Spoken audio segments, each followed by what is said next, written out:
The Life of a Showgirl has been out for a few days now, and the Taylor Swift album Hate Train has came again. People are saying it is her worst album ever and that the Torture Poets Department was way better. But then I remember when the Torture Poets Department came out, everyone said that one was awful and that the previous album was better.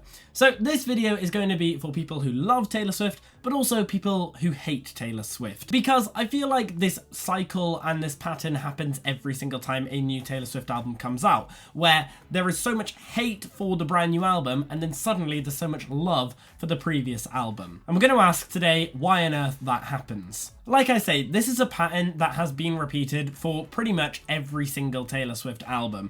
Just to name a few, I remember when Red first came out in 2012, even though the singles charted and gave Taylor Swift her first ever #1, everyone hated this new album because it wasn't country enough and it was going too much into pop and it was just all about breakups. But then when 1989 came out, suddenly everyone hated 1989 and loved Red because 1989 was so cringe with all of its lyrics, even though that is one of the biggest albums of all time now. Then when Reputation came out, she obviously released the line, "The old Taylor is dead," and so suddenly everyone hated the new Reputation Taylor. She was so crazy, she was mad, whereas they now love the 1989 Taylor and they want that Taylor Swift back. Considering they all originally hated Reputation, think about how many people now have been screaming for Reputation Taylor's version for the past 5 years. They originally hated the album, now they love it. Lover then came out and everyone absolutely slandered Lover. It was an awful album according to them. The singles were rubbish with stuff like Me and You Need to Calm Down. It was as if she had completely fell off and she was never going to return, but it is now her most streamed album ever and has some massive hits on it.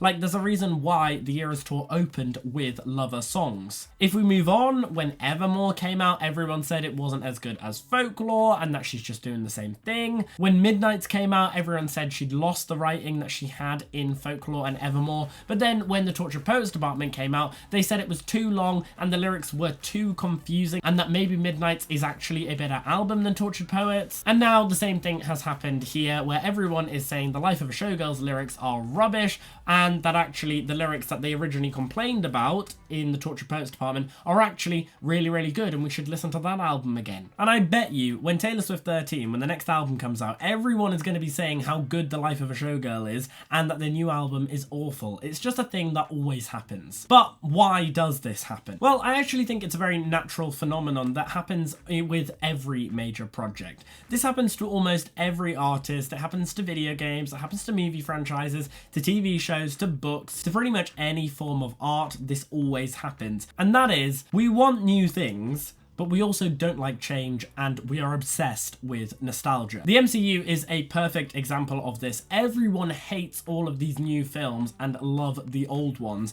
but originally when those old films came out, everyone hated them. Let's take Black Widow as a movie example. I remember everyone hating that film originally. It's not as good as Infinity War, it's not as good as Endgame, that's what they were saying at the time, but now people are saying that film was great and the latest Marvel films such as Thunderbolts, which have the same characters in, is not as good as what they used to be in Black Widow. I mean, Disney's current model pretty much plays on this whole concept. They have remade so many of their classic films into live action films, playing on people's nostalgia because people love to think about the past. And originally when these came out, like with Cinderella live action, The Jungle Book, Beauty and the Beast, Aladdin, people did really like them.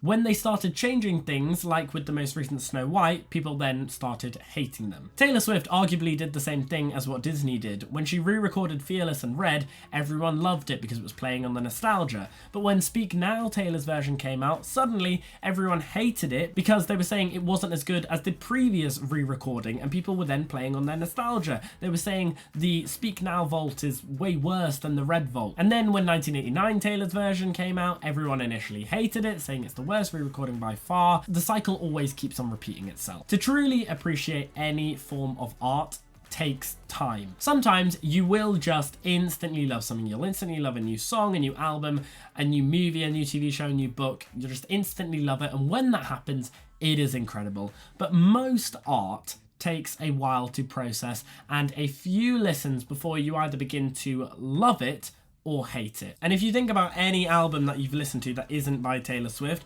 I'm sure that the same process happens for you. The reason why everyone always says Taylor Swift's new album is bad is because she is the biggest artist on the planet, and so everyone instantly says their first impressions, and their first impressions tend to change.